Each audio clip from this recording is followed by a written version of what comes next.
Thanks everyone for joining. Another webinar in some cases, your first webinar in some cases. Essentially, if you're new to this, and even if you're not, just a rehash of what we're doing here. So my name's Jason. Daniel should also be popping up on your screen there. Essentially, our webinars are drawing from our experience as, well, respectively in-house and private practice lawyers now, where we're essentially sponsored by nobody. So what this means is it's an open forum to have a casual chat, and the benefit of this is we can actually give our honest views based on our experiences and not try to, just give the firm answer or the organization answer to things. So we really encourage you guys to ask questions during this, and just to save you a bit of admin and note taking, we will circulate all the slides at the end. But please feel free to type your question during our chats. We'll answer them either during the presentation or at the end. So sorry, just a bit distracted letting everyone in. So just before we jump into the actual topic, a little bit about myself and Daniel. I'm a lawyer at Prince & Masons. I've been working a construction lawyer for about 7 years now. I've been involved in the graduate training programs and really taken an interest in the junior lawyer, mentoring side of things, especially as I've developed in my own career. So what I do is the junior lawyer training programs in the law firm as well as via LinkedIn. And for the purpose of this presentation, I've had secondments at some construction. What? Cellular? Some construction firms that you might know, Lend-Lease and Lang O'Rourke. I don't know what the heck is in-house. Sorry, Daniel. Okay, yeah, there we go. No, thanks everyone. And yeah, just to reiterate what Jason said, this is completely based on our experience. All these webinars are, experience-based. We are not an authority by any means. So at the end of this webinar, we do encourage you to jump in, let us know where we went wrong. If your experience is different than us, we'd love to hear it. I think that's the whole point of all this, is to create a forum so we can discuss. But a little bit about myself. For those that don't know, I am currently based in Singapore. I'm a private equity lawyer, but also do asset management, investment funds, currently at UBS. I've just hit my 1-year mark. So hooray to me. I joined during COVID, and it seems like in Singapore, for those in Singapore, we're entering phase 2 again. So we're being locked down again. So my career so far in UBS has been virtual. But otherwise, I've previously worked in Hong Kong and Canada, and I've actually done the jump from private practice to in-house twice already. This is my second time. So when we talk about kind of transferable skills, I'm just speaking in terms of my both experiences jumping back into in-house and also jumping back into private practice and how I found it so far. So yeah, with that said, I think we can get started, right, Jason? Yep. Yep. So, I mean, generally speaking, I think everyone here in your legal career has been told one thing, is that you generally start at your law firm, you train there, and you practice for maybe a few years, 5 years. Yes. And then oh, there you go. Thanks. So yeah, we were basically told we grind it a bit, do 5-6 years in private practice. Then you either decide to pursue partnership or you move in-house. And that's it. You retire and that's your life. That's your legal career. But I'm sure a lot of you know that that's clearly not the case. There's increasingly, we're seeing a lot of young lawyers pivoting in-house sooner at the 1-2 PQE mark. Some are even training at in-house roles right from the get-go. There are also lawyers that have done a few years in-house and have pivoted back into private practice quite successfully and have thrived as well. So all this is to say that there is no one path. This kind of legal career is quite fluid between private practice and in-house. Just to note that obviously with the advent of alternative legal providers, consultant lawyers, legal tech, for instance, Prince & Masons, Vario, Peerpoint, these kind of setups make it so careers are even more fluid now. You can do project by project. You don't have to stay in a firm. You don't have to stay in a company. We won't be discussing that here, and that's possibly for a later talk, but just to note that the legal landscape, especially within legal careers, is changing fast. So very exciting time for all of us lawyers to be here. In terms of what we're covering this session, three things. The first part will be, what does progression look like within private practice and also in-house today? So what are the key skills that will allow you to progress internally? The second bucket we're talking about is, what are the necessary and ideal transferable skills to develop in order to transition from private practice to in-house and vice versa? And as I said, I'll be speaking about my experience doing that jump twice already. And lastly, finding opportunities to develop these transferable skills, both in your current role and on your own outside of work. So with that said, I think let's jump into the first part. What does progression look like within private practice and in-house? And Jason will cover the private practice section. Sweet. So having not actually gone in-house myself, I'll be covering the private practice section. Essentially, I'm not sure how many of you are working in private practice already or have started out in private practice, but I think from our experience and what we've seen in the ads that are popping up for those junior, senior, mid-tier roles in private practice, we've seen a standard progression that's generally about this sort of structure on the screen across all jurisdictions, really, where you start off with a training contract or a grad program that's usually 1 or 2 years. Then you become admitted, you become a junior lawyer. So that's your 1 to 3 PQE mark, so post-qualification. You're really like a mid-level lawyer around the 4 to 7 year mark. So now, Daniel and I would probably officially graduated towards the mid level. And also as a senior, 7 years plus, really that's when you should know exactly what you're doing. And then that's when you're starting to think about progressing to those non-equity partner or the equity partnership roles. And again, with the actual partnership itself, with that split, non-equity and equity, that's really a decision and a career choice that is being made more and more, rather than just, I guess, chasing directly equity roles. And we'll see the sort of skills that you need to develop either of these.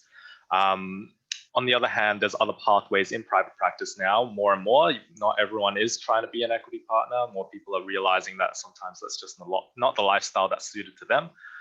So some of the things that they are doing is exploring transitioning into business development, becoming a professional support lawyer, knowledge management lawyer. So those are, precedents, the actual practice support lawyers. Project managers is actually growing a lot more as an actual area that more and more people are joining in a law firm. And then there's another pathway, which is now really the consultant sort of role, which is really practice group dependent, but they are popping up more and more. But without diving too much into the other pathways, we just wanted to really concentrate on the key skills that you would probably encounter in about 80–90% of the standard law firm hierarchy. So if we just tackle the junior level first, you can see it on screen. So you start with the attention to detail. That's probably the role and the words that are really repeated the most among junior lawyers, but no one really tells us, exactly what it means. I think there's some assumption that it is the proofreading and making sure the commas and the full stops are in the right area. But it also dives a little bit deeper into that, where you're not just taking documents for granted. You're really reading everything that is being sent. That's part of attention to detail. You're taking proper instructions from the people that are giving them to you, so you're answering the right question in the right form that they are giving it to you, right? Because there's been so many times in law firm where you get a full-blown task that you think is a full-blown task, where you think, I need to write a full research memo, when really they just needed a quick chat, a 5-minute chat to see yes or no if there is something on it. So that's all part of attention to detail. On the research side of things, understanding legal principles, yes, that's all what we learned in law school, but being able to actually summarize things in plain English, not saying, okay, well, Judge X said this, mens rea, blah, blah, blah, therefore. It's really just saying the answer is this because this case supports it via this rule. So being able to summarize things in plain English and then applying the rules to the actual facts of the things that you are dealing with, that's all part of the research skills. Teamwork and communication, that kind of gets taken for granted, but things like responding in a proper manner, communicating when you have conflicting deadlines, telling people the answers in a clear way, and then when you make mistakes, actually answering things, telling them honestly when there is a mistake and presenting a solution, that's all part of teamwork and communication. Organization, what's really valued is document management. I think that's drilled into every private practice lawyer's head. Version control, naming documents right way, saving everything to the file, making sure there's the right bundle at the right time for the right meeting. And as part of that as well, calendar management, making sure that all the meetings are in place, there's no conflicts, you're actually driving when meetings go into calendars, taking file notes and actually making proper records of the meetings that you're attending. So all of that is part of the organization that's expected at the junior level. And on resilience, I think just being able to learn from feedback, I think it really is a valuable skill where you are working under time pressures, you're trying to balance different tasks, there are long hours at times. It gets, again, kind of taken for granted that it's part of your job, but I think more and more we're recognizing that resilience is really a skill itself, and it is something that you build up over time. And then finally, just on problem solving, I think we all know we're essentially problem solvers at the heart of our jobs. So we're trying not to just get a problem and pass it on to the next person. You're actually providing solutions, providing recommendations, and not just identifying that things might be an issue. And I want to say all of these skills at the junior level, you see they're consistent throughout your career. This is really the baseline for all of our legal skills as lawyers. It's just that at the junior level, these are the things that are really valued and you're really assessed on at the beginning. As you progress more towards the mid-level and the senior levels, these are still really important. It's really something that you kind of notice really hard when they aren't there, but it's almost falls into the background of, okay, we expect you to become, have these sort of things nailed, and then we're going to also assess you on these further skills. So at the mid-level, what are the further skills that we'd be talking about? Presentation. I think this is something that you start to develop as a junior lawyer, but there's been so many meetings and so many presentations where you just be expected to sit there and not really actually talk at all and just take notes and all of that. But I think and I'm sure Daniel has experienced this as well, as we've kind of progressed in our careers, we're really becoming more assessed on things like putting together the internal training sessions, putting together client presentations and actually speaking at them, and then also providing input in the meetings. So presentation skills, I think, is the next level that you'd be expected to develop as a mid-tier lawyer. Delegation skills, that's probably one of the biggest ones as well, where you're no longer just someone who takes instructions and then passes on the work, right? You're someone who is now responsible for giving those instructions. So giving really clear instructions with context to the person at the appropriate level that you're working with. No longer just taking timeframes for granted. You've got to actually, almost project manage your own little life. So you say, look, this is going to take me about 4 hours of review. We've got about 12 hours in total. So you're going to need to get it to me by this time. Is that clear? Is that possible? If not, I can talk to someone else and get them to help me out with this task. So managing that side of things as part of delegation. I think with delegation as well, you're ultimately the final point of responsibility for the work you're delegating. It's not a matter of saying, hey, I've given this person work and they gave me a bad job, so that's why I'm late. If you're getting someone to help out, you take the final responsibility for things. You take responsibility for checking in on them, making sure they're on track, that you're answering all the questions that they need to actually, progress the work. And at the end of the day, you're double checking everything and making sure that it's 100% to your standards to pass on to the next person. And that's probably a delegation in a nutshell. I think the other things like mentoring, it's probably pretty clear, but teaching what you've already learned, providing feedback in a constructive way, And I think this goes underrated a lot, but just being nice. A lot of people in law firms are complaining about seniors being, not the nicest people in the world sometimes. But it's, if you're having those sorts of complaints, it's important that you don't lose sight of that as you develop as well, so that you can pass it on to the next, I guess, generation of lawyers. And then finally, commerciality. I think this comes from just an understanding of the clients, your specialty, if you've kind of developed one by then, what your firm actually offers. So many people don't really know where their selling point is for their firm. So for example, I can say I'm a construction lawyer at Pinson Masons, right? So that's my title, that's what we do. But if I go a bit further into the offering, I can say things like, look, we act for the contractors, we don't act for the government. We're really trying to push the bill on fairer contracts because the government contracts are not, really up to standard to create, sustainable construction projects. So that's just, an example of the sorts of things that you kind of understand as a commercial, as someone who's a bit more aware of the commercial aspects of your firm. And then finally, having input with pitches, fee estimates, checking pre-bills.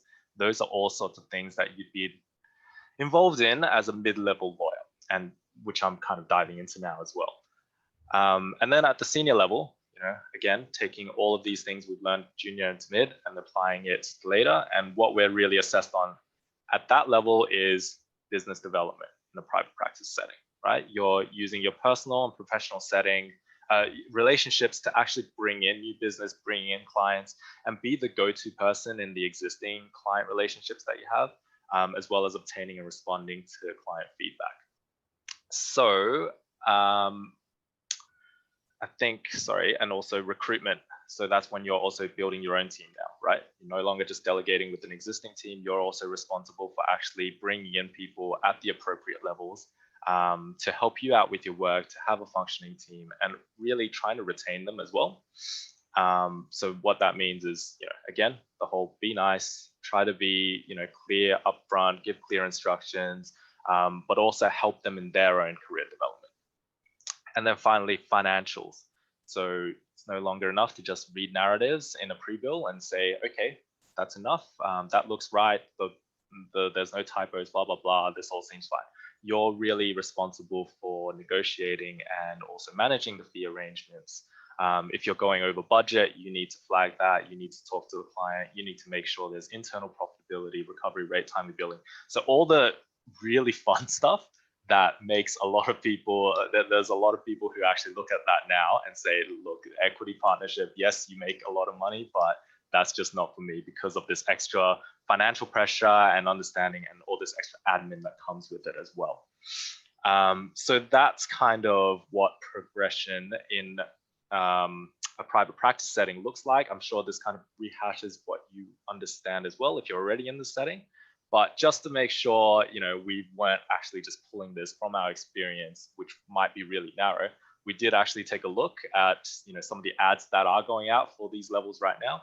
So if you go really quick, right, you see some of these for the junior lawyers, corporate and commercial lawyer, 1 to 3 PQE, have a practical knowledge of these laws, but really it's more about, you've got excellent drafting, analytical problem solving, communication skills. So like we were saying, at the 1 to 4 PQE level, you've got things that listed there like interpersonal and organizational skills, problem solving and analytical skills. Self-awareness, not really a skill, but that's just nice to have. Attention to detail gets hashed in all the time. And then you got things like, professional commercial approach and also managing competing deadlines. At the more senior level or the mid-level, you got these guys here. So I think this is from one of the ads at my firm, actually.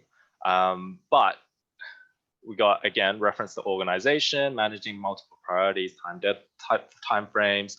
You're working with a bunch of clients with diverse stakeholders. And also, as you're at that senior level, you're working more on business development. And again, even more senior than that, again, you have things like client engagement skills because you're going to be responsible for bringing in that business, and financial and accounting literacy. So that's all the fun stuff that we were talking about, where you're going to have to manage all those fee arrangements, make sure you're not going over budget, make sure you're actually, not writing off too much time. So with that being said, that's the fun world of private practice. Daniel, for many reasons, has moved out of that, so he can start talking about the in-house side of things. Thanks, Jason. Yeah, I mean, after hearing all that, one thing I do miss about private practice is that it is very structured in terms of your progression, because it's pegged to your PQE. So it's not hard to say, at the 7 PQE mark, you're considered senior, and there are certain metrics you need to hit in order for you to make counsel.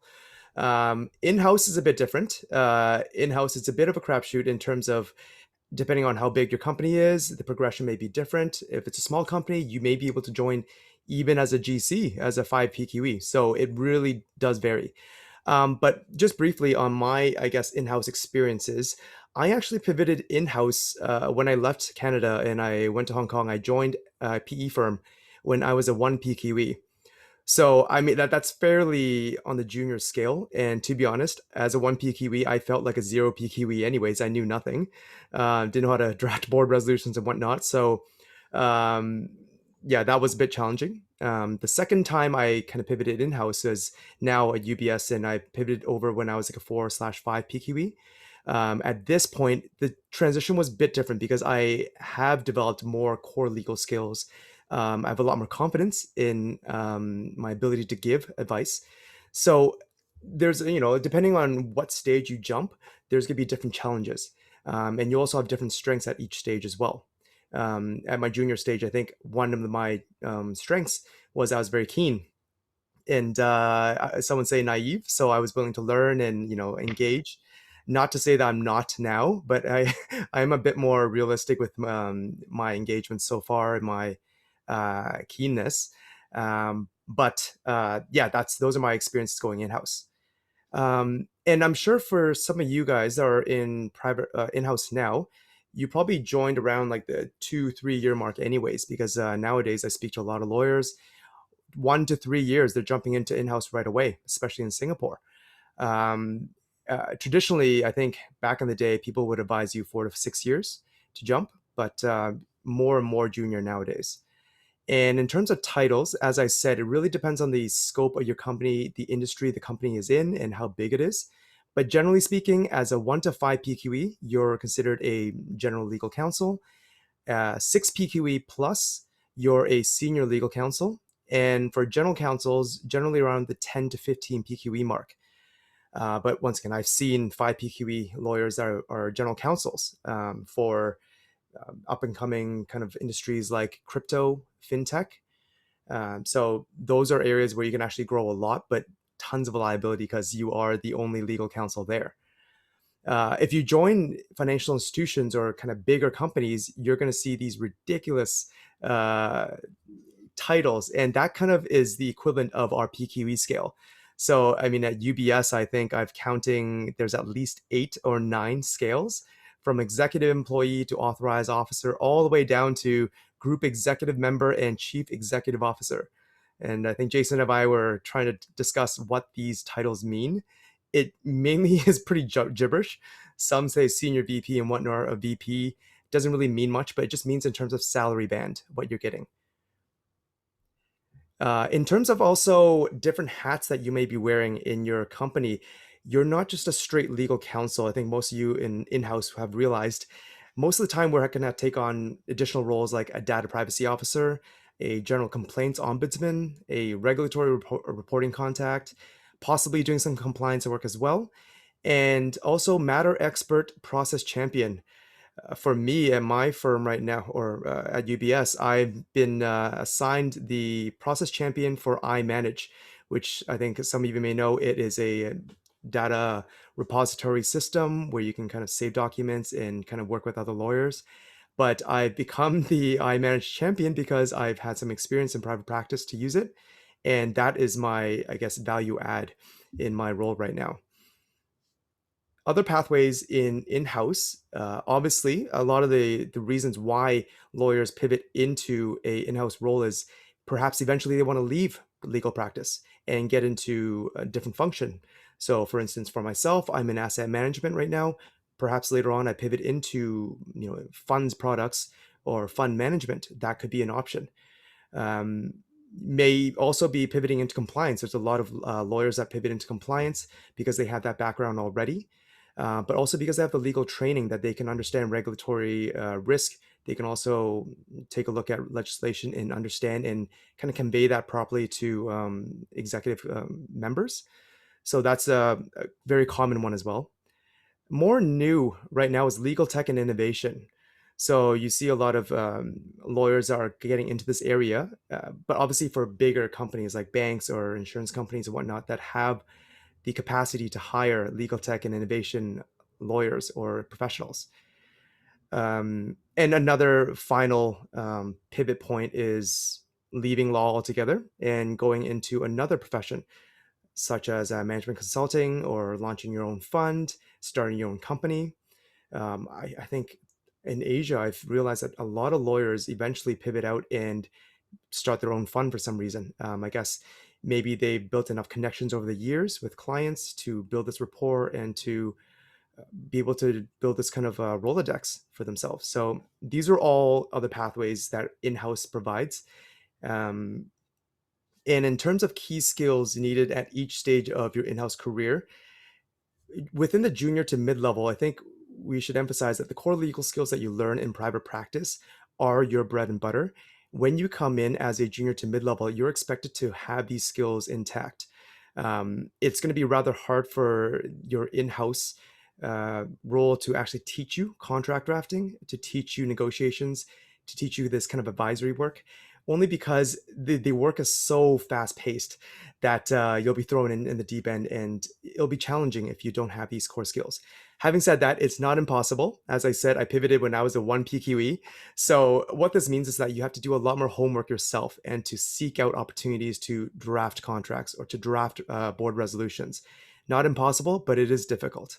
Um, Also, in terms of core skills, I think stakeholder management, you may not have done most of that, many of that in private practice, but when you come into in-house, you're not only managing the legal side, but also the risk side, the compliance. You're dealing with your product side, your sales side.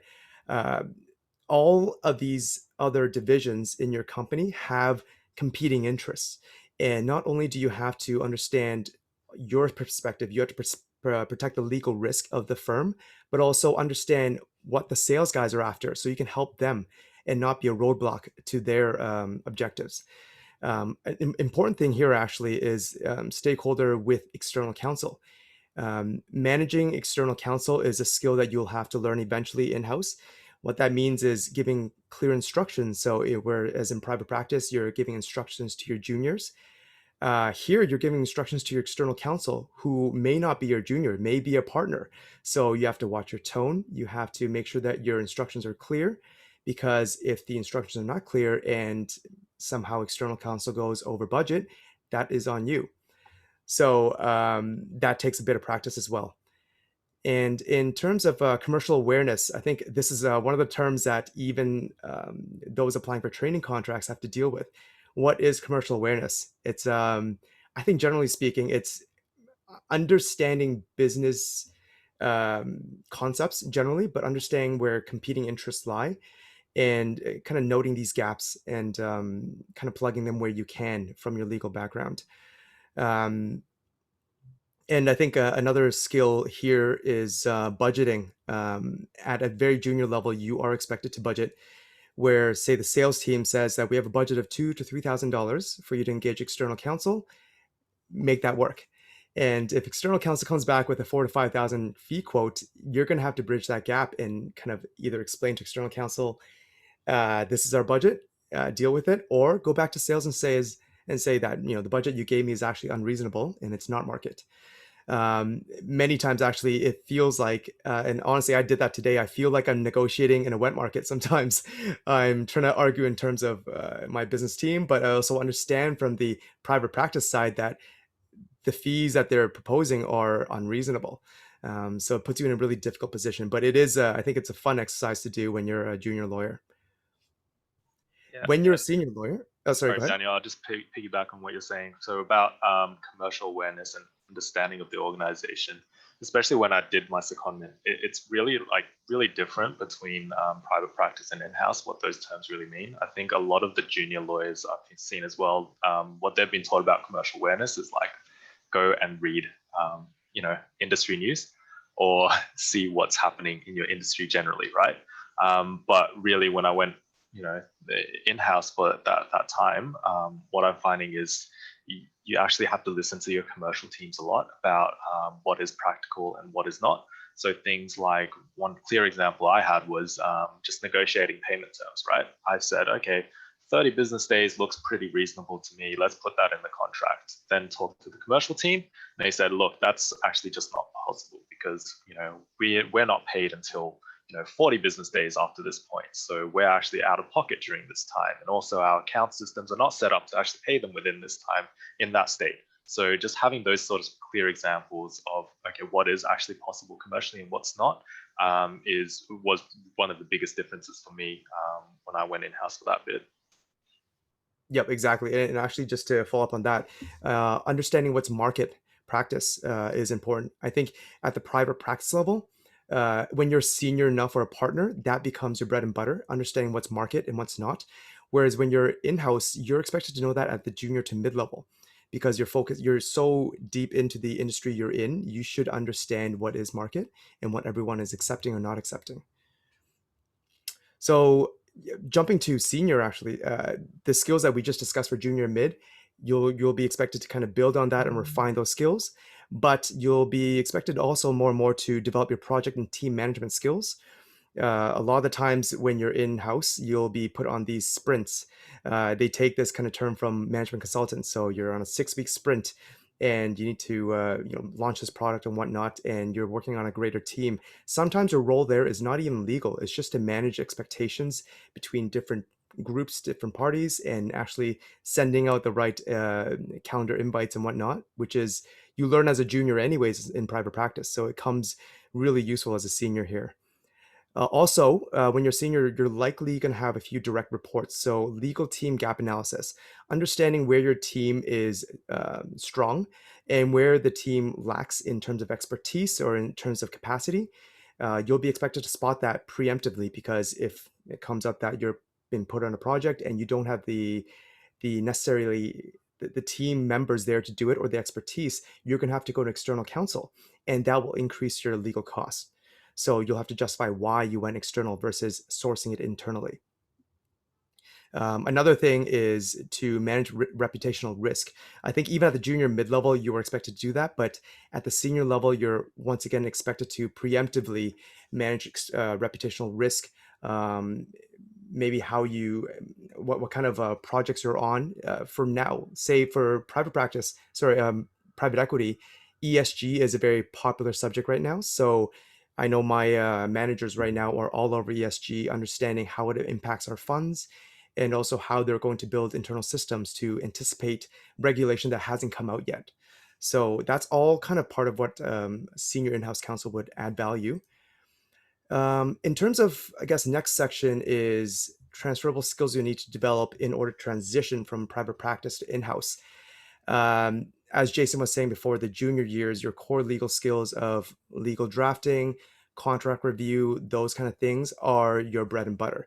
So at this point, you're expected to have those skills relatively intact before you go in-house. And I've kind of scoured a few job posts, and the three descriptions here are actually the ones I see recurring the most. The first one is providing pragmatic solutions-based approaches.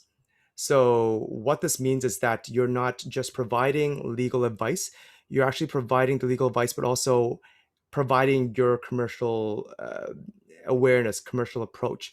So, like legal counsel, external counsel will tell you, this is the rule A, B, and C.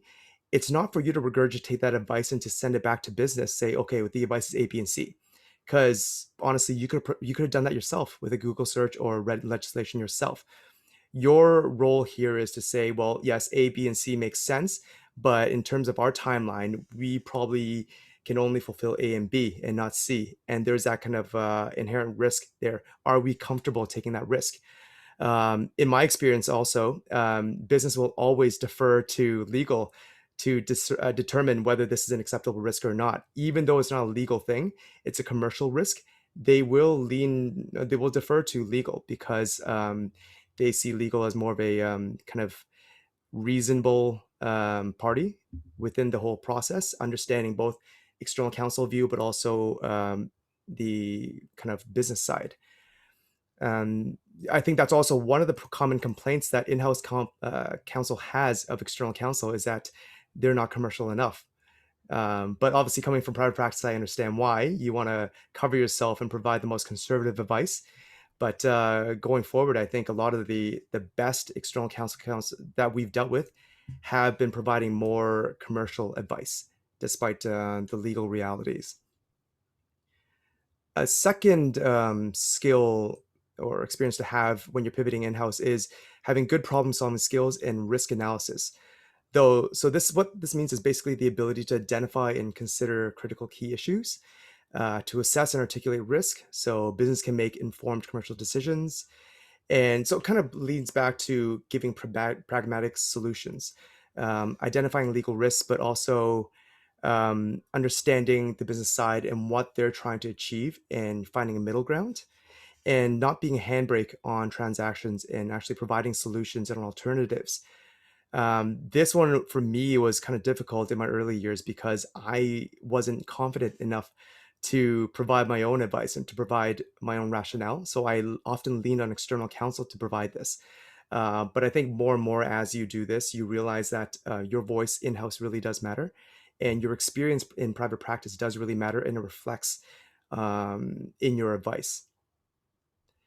And the final skill that would make it a transition to in-house useful is effective stakeholder engagement and management.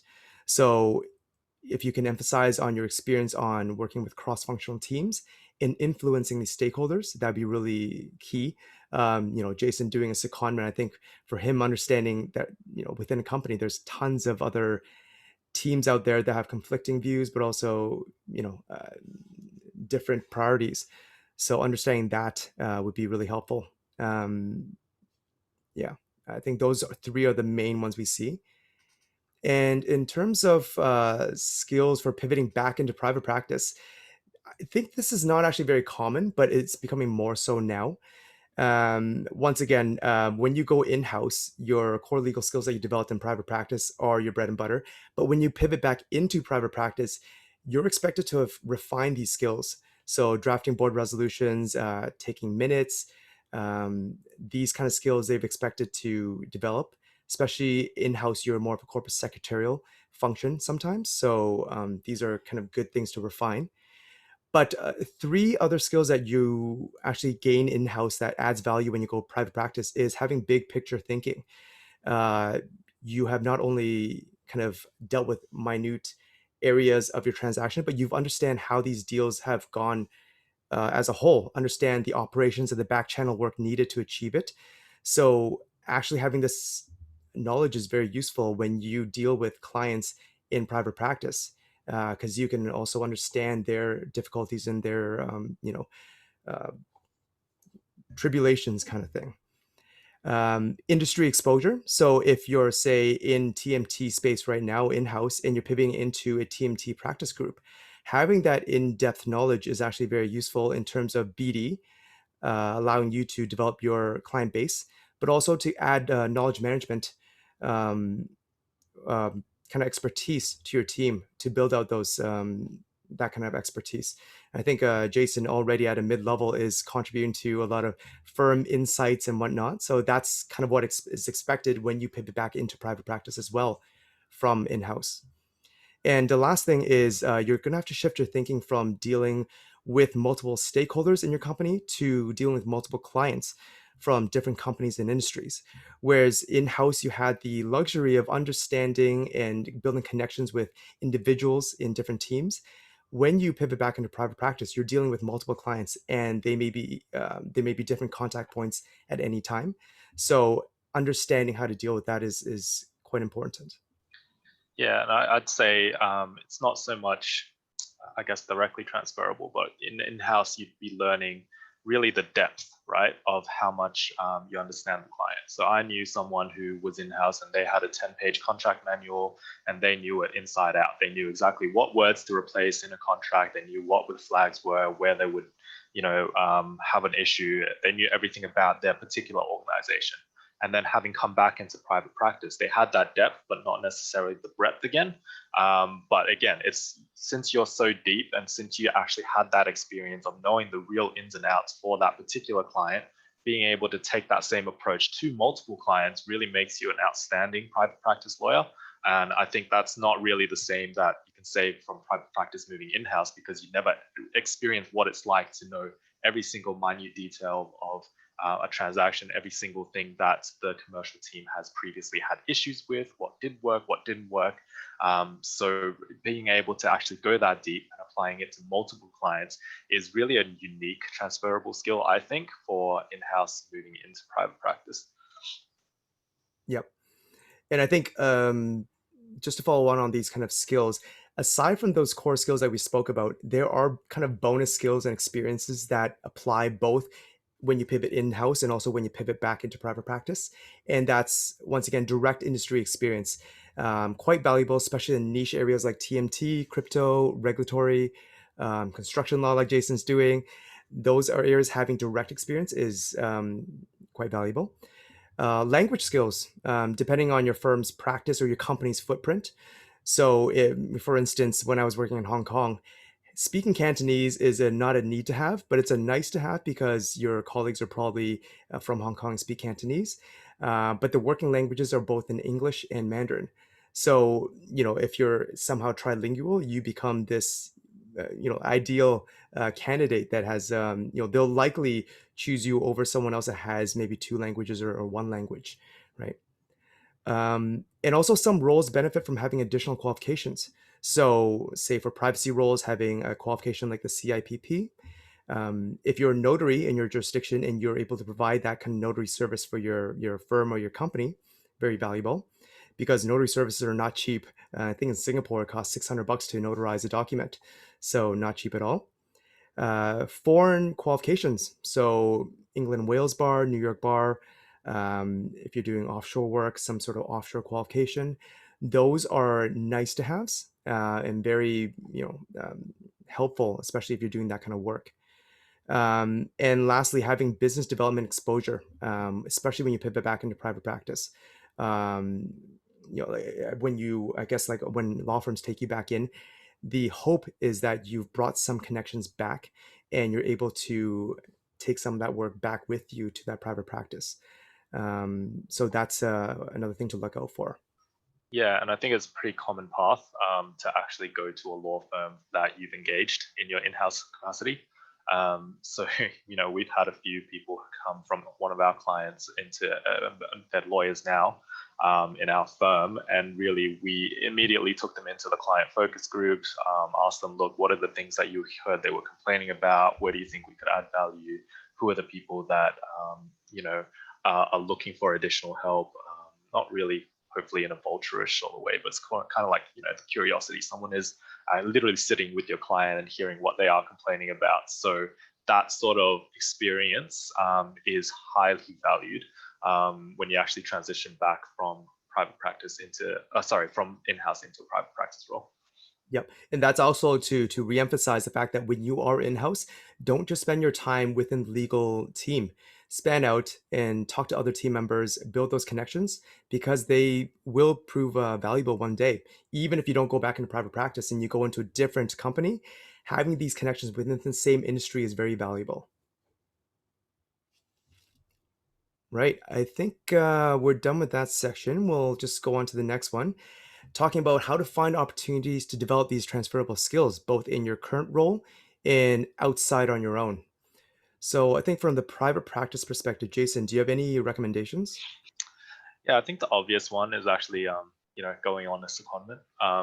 And I think there's no real art to this, but I think a lot of people actually just don't expressly ask their partner for a secondment. really just going in and saying, look, I've been here for however long, or I'm at the point in my career where I think I benefit from a secondment and actually having a bit of a change. That's probably the quickest way to actually get you that secondment. Because from a private practice perspective, right, secondments are not the most profitable way to send someone out. But if you're making that clear to your partner as a gesture of like goodwill to the client and actually helping you advance your career, they'd actually consider that pretty strongly. So that's really my biggest tip for a secondment, is just expressly ask. And then the other tips would be, work with different departments. I think a lot of lawyers, especially junior lawyers, they kind of feel like they need to just perfect the legal work that they're doing and not really think about working with the business development team or working with the innovation team or the legal tech team or even the publication, the marketing team, because they're still trying to, tackle their craft, right? And they're like, okay, it's fine. I'll learn how to do the legal work and then I'll talk to the other departments later. But being able to start that from an early stage in your career really helps you position yourself not only in your firm but also for the later transition to in-house roles as well, where you can say, look, I'm used to working with different departments. I think I could slide right into working with different stakeholders with different goals and timeframes, and just it's a bit more of a familiarity that way. So that's really another thing that you could position yourself to have a transferable skill at. Then also, I think with most, at least mid to big, law firms, they really have those clients and industry focus groups. So, for example, there might be a client that's responsible for half the billing of the law firm, and obviously they got a crack team in there to really find out exactly what sort of things that client is liking, not liking from the law firm offering, and just asking to be part of that as well. Learning from that sort of feedback, trying to figure out new ways to deliver legal products to that team, to that client. That could benefit you as well when you're transitioning.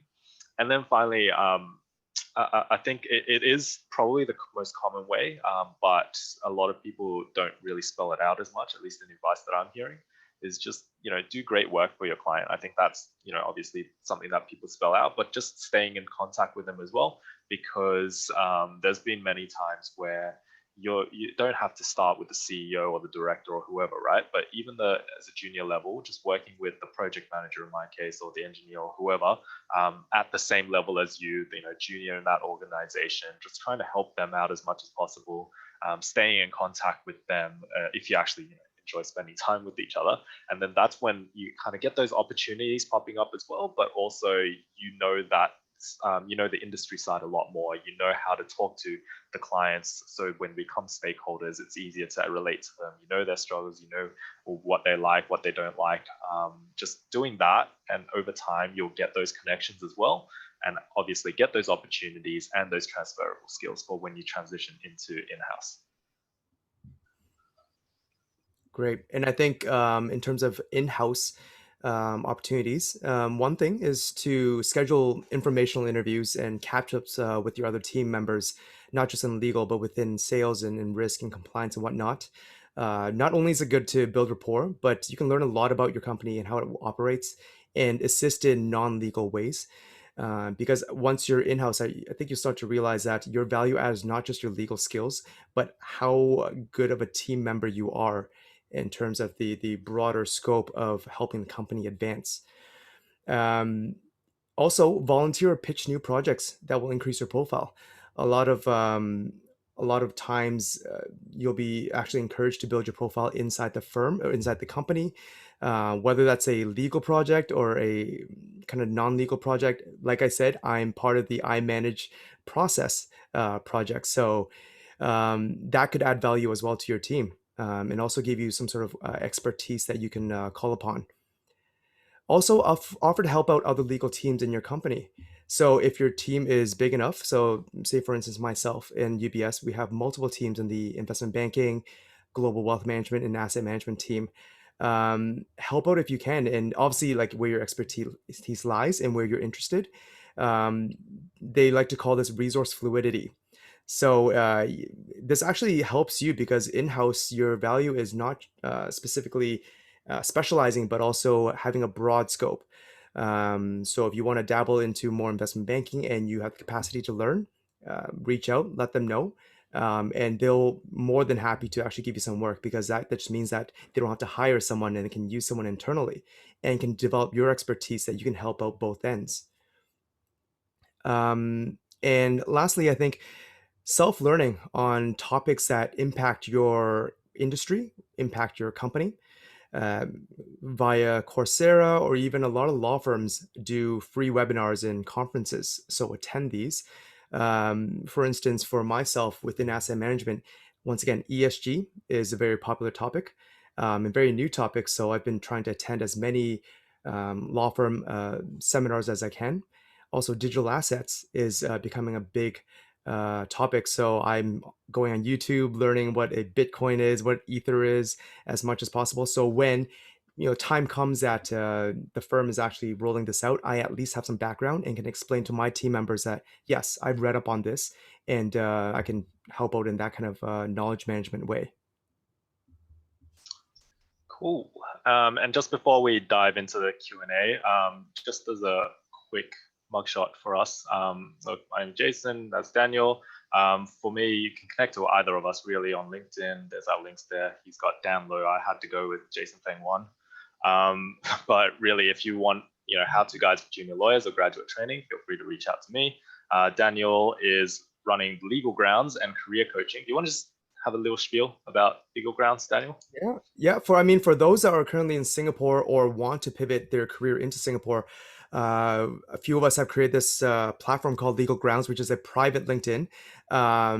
And basically, we're there to support each other in terms of providing resources, providing job opportunities, internship opportunities, generally just being there for each other. I think having community in Singapore is very important. And in terms of career coaching, I do provide legal career coaching, building your CV, building a personal brand. As you know, Jason and I are quite active on LinkedIn, so we also like to impart that kind of knowledge to you guys from what we've learned in the past year. And also, applying for jobs. We've applied a few jobs ourselves and progressed as well. So hopefully, we have some knowledge that we can impart to you guys. So yeah. Cool. So we can take our faces off and start with the Q&A section if anyone's got any questions. Just feel free to unmute your mic or type in the chat if you'd rather do that. Yeah, and also if you've pivoted in-house and pivoted back into private practice, has what we said resonated with you? Was it the same experience or was it different for you guys? Because I'm actually just curious.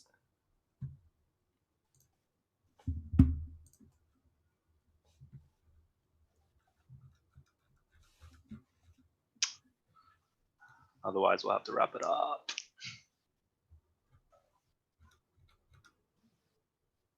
Well, I'm gonna call out some people that I see. Priscilla, I see that you're on the call. Hi. Priscilla is a fellow asset management lawyer, but pivoted into in-house quite young as well.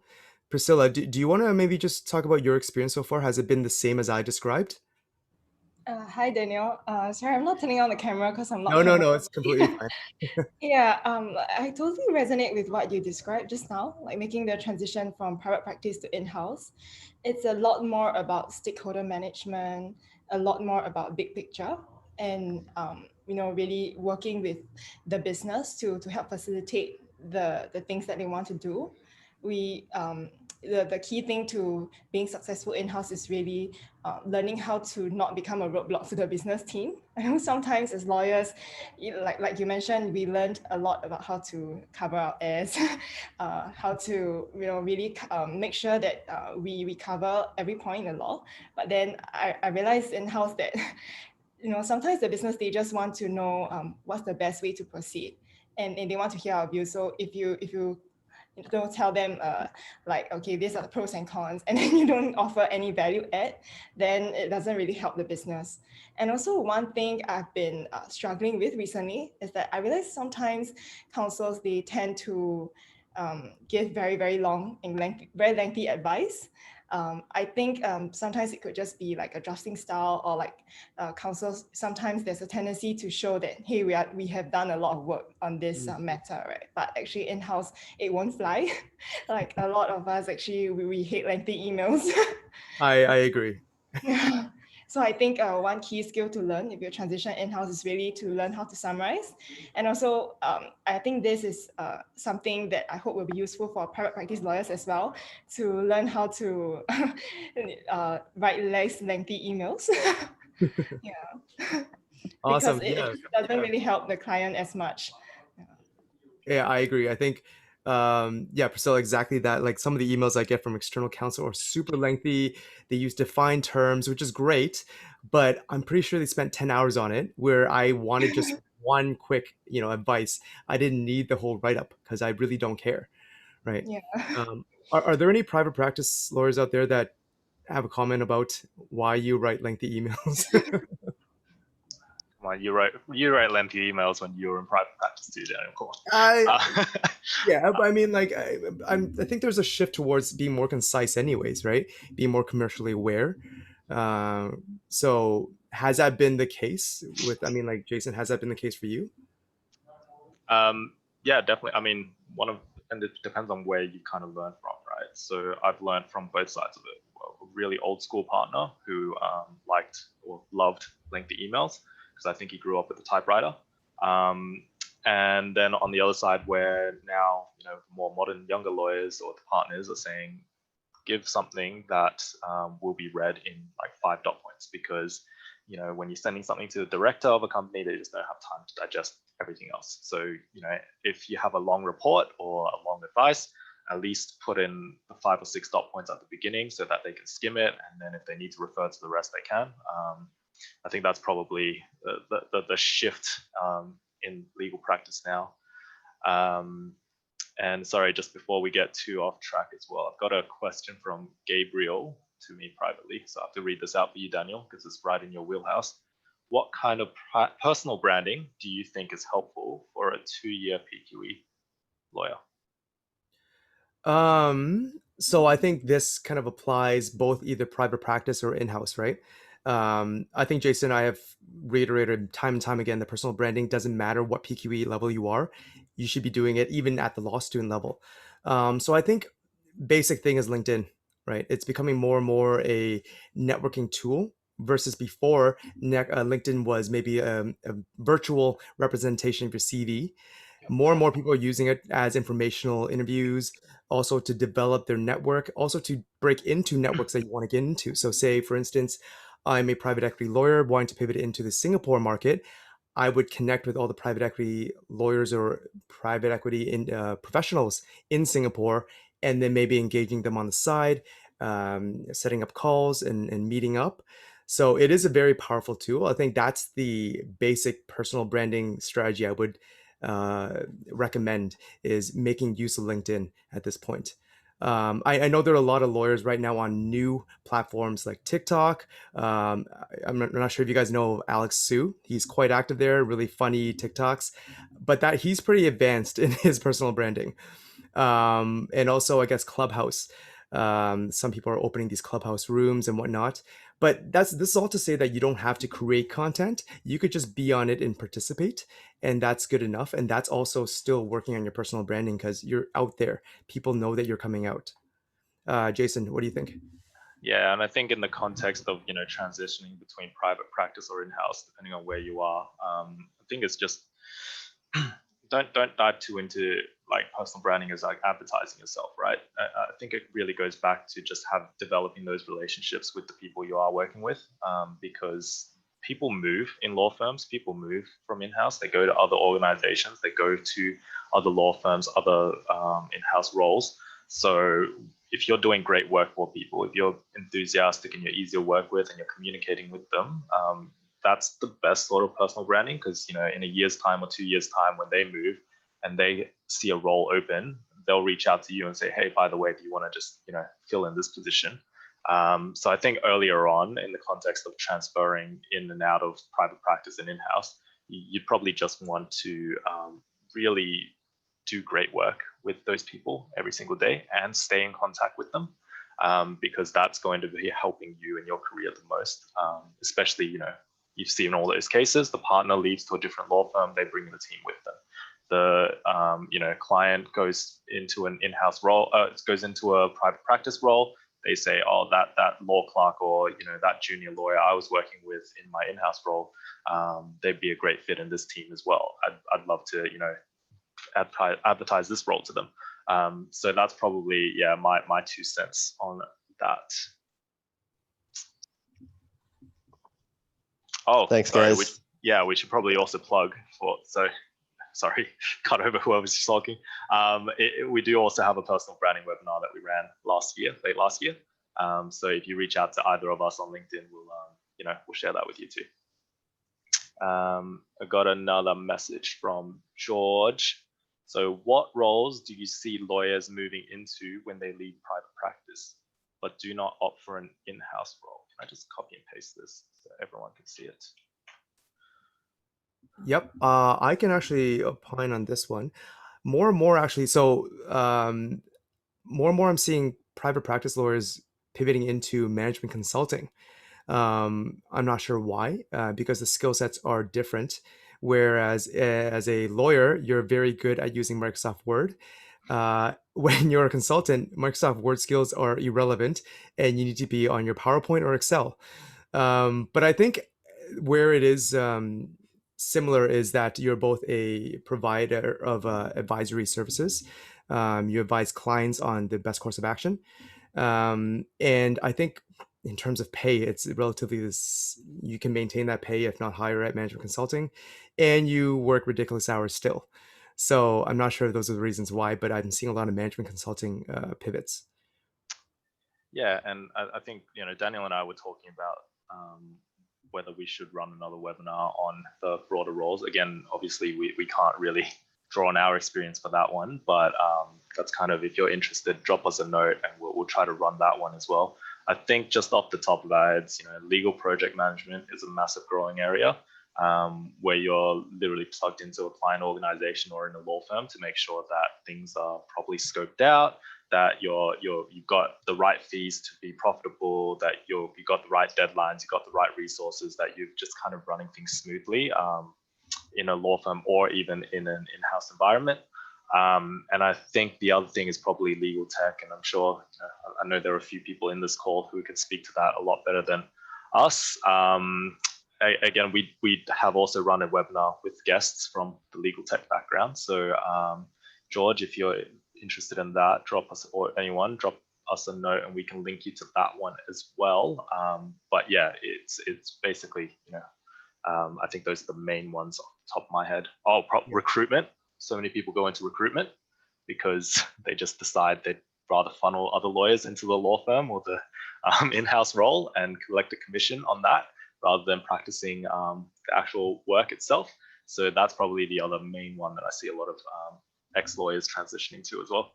Yeah, and also I'll add that with COVID right now and a lot of people working from home, the future of work for the legal industry is looking like very much like a management consulting, whereas you see the Axioms of the world put lawyers on projects. Like they could be 6-month projects, could be 3-month projects, but this allows the lawyer to actually have flexibility in terms of their schedule. And also in terms of the scope of their work, working whatever projects they want, or even pivoting into an area that they've never thought to explore. It's funny because I've interviewed with Axiom, and their model is very similar to a consultant, where they offer you a base salary.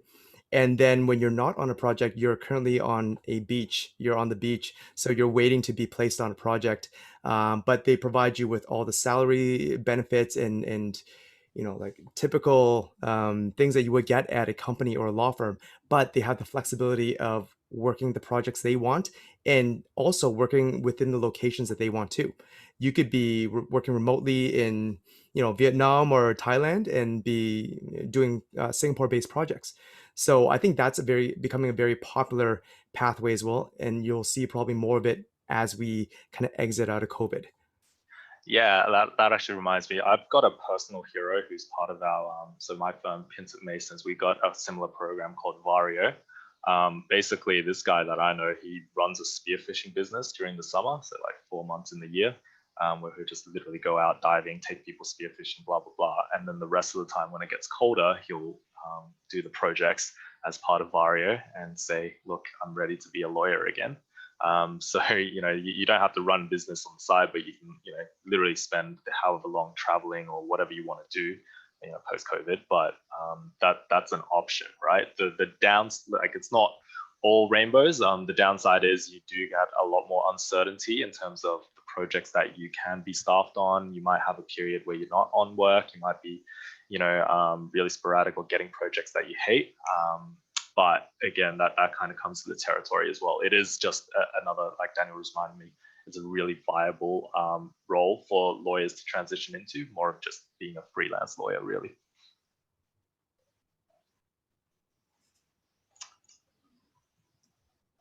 Cool. Oh, there's another one. Alex.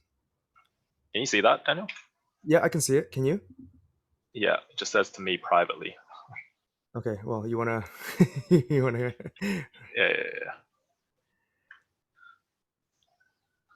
There you go. So what are the challenges you face while pivoting from in-house to private practice? Maybe answer that one first. Pivoting from in-house to private practice, I think one of the challenges was when I pivoted back into private practice as a 2/3 PQE. Some of my core legal skills wasn't there. So the legal drafting skills wasn't there because in-house I was reviewing contracts less so drafting them. So I think for me that was a steep learning curve in terms of drafting from scratch. Board resos, contracts, even provisions. I didn't have that knowledge. So I think that was difficult for me. But also in terms of the work culture, going back from when I was in-house, it was a very flat organization, so I can speak to the GC no problem. But going back into private practice, I realized that there are customs and a hierarchy that you had to adhere to for the most part. So for me, that was a bit of a shift. Yeah. And then the other part, is there a general acceptance for lawyers who pivot back to private practice from in-house? I think my 2 cents is there is a general acceptance. You might be thinking of the extreme case where you've literally been an in-house lawyer for like 10 years and then you suddenly decide to come back and maybe be a partner. I think, for the lawyers who have worked in-house for a number of years, and I know my partner has and that's probably made him, the good lawyer that he is today, that there is that general acceptance because, again, you do learn that depth. You do learn the commercial side of things a lot more. You do learn how to talk to commercial people, and you get those contacts who, again, move to other in-house roles, and then that way you have a network to start building business off.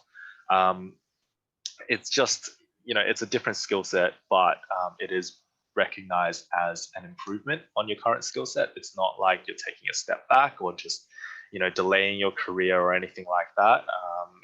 It is really just an additional skill set that they do value in law firms. Once they see that, you are switched on and you're the same type of lawyer that you work for. Is that kind of what you've seen as well, Daniel? Yep, exactly. I think the connections that you make in-house, but also your industry knowledge is your kind of value proposition at when you go back into private practice. Whereas your colleagues have worked only in private practice, so they have, sure, the legal skills, great, but your value add is your industry exposure.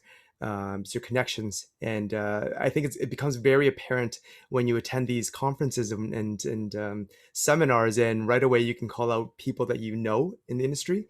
That's very powerful, I think. Cool.